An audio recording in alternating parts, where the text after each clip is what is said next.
Oh, it's going. Keep going, Nick. Keep going. Keep going, keep going, keep going. Keep going, keep going, keep going, going. And when he gets to about there, shoot him. Okay. Okay? So that means see, yeah. let loose.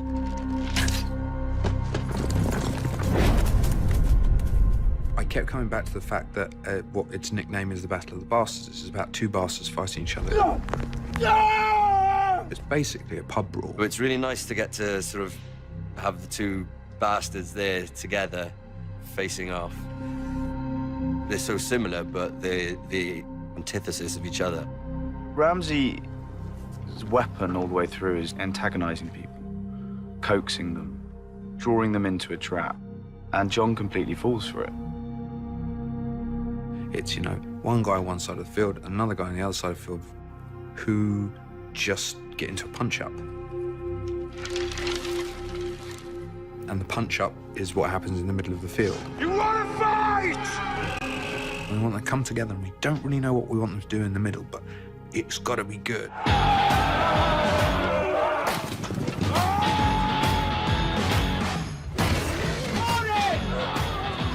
We're trying to capture the madness that this must have been. At any second could be the end of him. It's just a stray blade or a horse falling or a guy, you know, sticking him in the back. And he's barely surviving. We've been choreographing action that should look like it's kicked off in the street. It should look like absolute lunacy. So he's trained the whole thing. It's all going to be him. We're not going to use a double for that. He's got lots of stuff to do. You've got things happening that are rather kind of epic that you can't shoot in any real meaningful way. You've got a giant pulling a guy out of the crowd and smashing his head with his bare hand. You've got horses crashing into each other. You can't run two horses together because you kill the horses. It became about marrying real horse falls with the digital world so that we could have a real horse take a fall, and then we could digitally superimpose a second horse, which was a CGI horse that would seem to hit the real horse, causing it to fall in the first place. You add a new level of danger in with horses. It's not just a fist fight. We've got people getting slashed in the neck, you know, we've got stomach slashes, we've got axes in heads, we've got all sorts. The best way to describe Bob is every day they would bring all the extras on board, and I would down to the set, and I would send them back and say, more blood, more mud. And that's all I ever said, is more blood, more mud. And with Kit, it was more blood, more mud. That's all I was going for, is how dirty can we make this war? I would like to put on record right now that I have had more shit thrown at me than any other actor on this show. I had so much crap on my face. I just wanted to finish by then. I was like, I've loved this, but let's just end. And that was good, again, good for the scene. Put your sword down and just do this, and it's like you're going to basically punch him in the face. So the next time that I see you, you've made absolute mincemeat of him.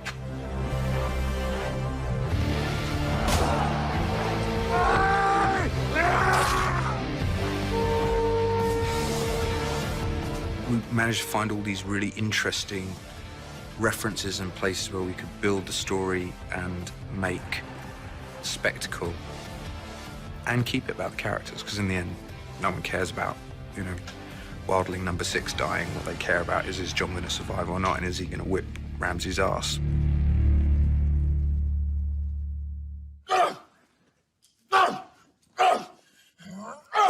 Bit higher, Kit, bit higher.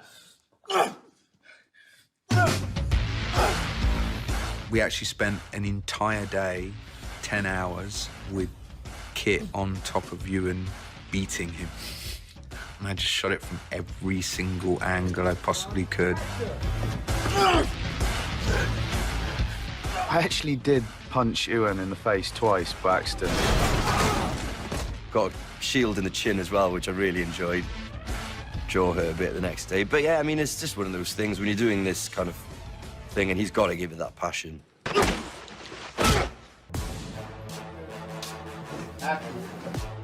Lift your legs up, please, gents.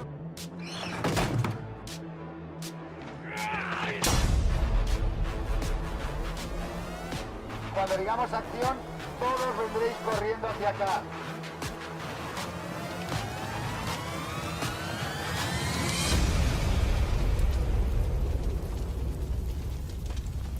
The cool thing about these two episodes is that they are very much thematically linked in that they deal with rebirth.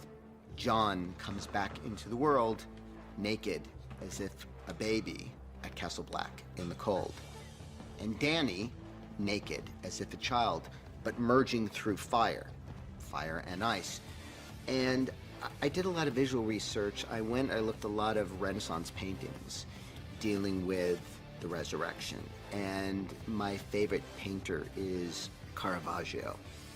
Myself and the DP sat down and we talked about how can we emulate that feeling. That's great. So let me just see this action here. Okay, Kit, ready? And action.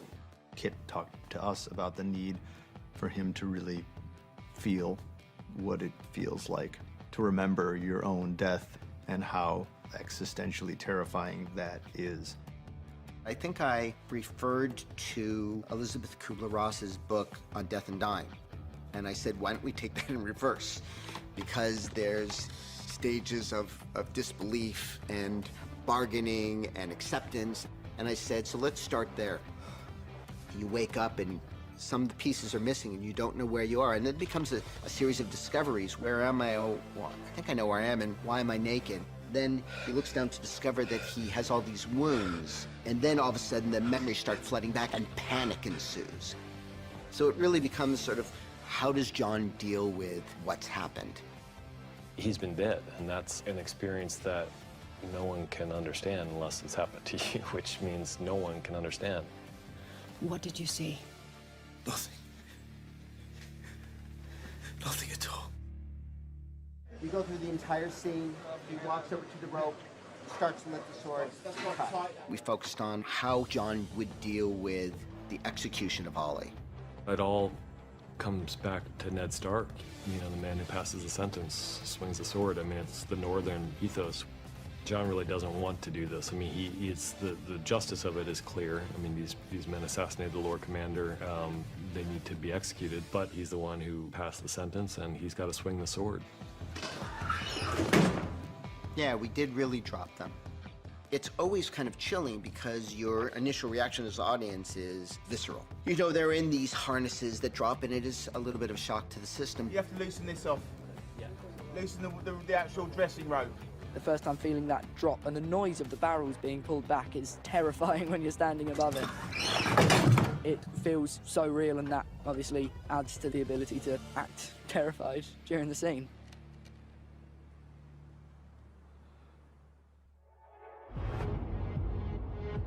Zafra Tower, which is in Guadalajara, Spain, it feels magical. It almost looks surreal. I want everybody to know that it's real and that visual effects didn't do anything to it. I remember sitting there on set reading on the history of this building, the way it was built against the Moors, and then the Moors took it, and then it was used in Spaniards fighting Spaniards, and all this brutal and bloody Thronesy history that was taking place right on the spot we were standing. Fights like the fight we were watching were happening probably where we were shooting this very fight. Certainly they've done a lot of sword fights in this series. The question was, how would I make it different? I stumbled upon a Sergio Leone movie called Once Upon a Time in the West. And it's all about creating tension through anticipation of what's to come. And I thought, that's the key to this. You would see this tower and horses on a plain, and then you would start to hear the sound of a stone on a blade of a broadsword. It would sort of sync in rhythms with the horse's hooves, and then you would see these powerful horse's hooves. And then you would cut to a gleaming knight's helmet. And little by little, tease the audience into a sense that a mythic event is about to happen. And now it begins. Now it ends. David and Dan wanted the flashiest swordsman in the whole of the Game of Thrones world. Sir Arthur Dayne is a legendary member of the Kingsguard under the Mad King, and reputed by many to be the greatest sword fighter in the history of the Seven Kingdoms. He has two swords. He's got his own traditional sword, and he's also got the Dawn, which is basically his pride and joy, which is this sort of white blade. It was really tricky to choreograph and execute and film a very complicated sword fight and make all of the cuts and all of the parries and all the defenses and all of the kills look real and convincing while being flashed. He stabbed him in the back. The second part of it that made it a little trickier was that it is part of Bran's vision. How does a boy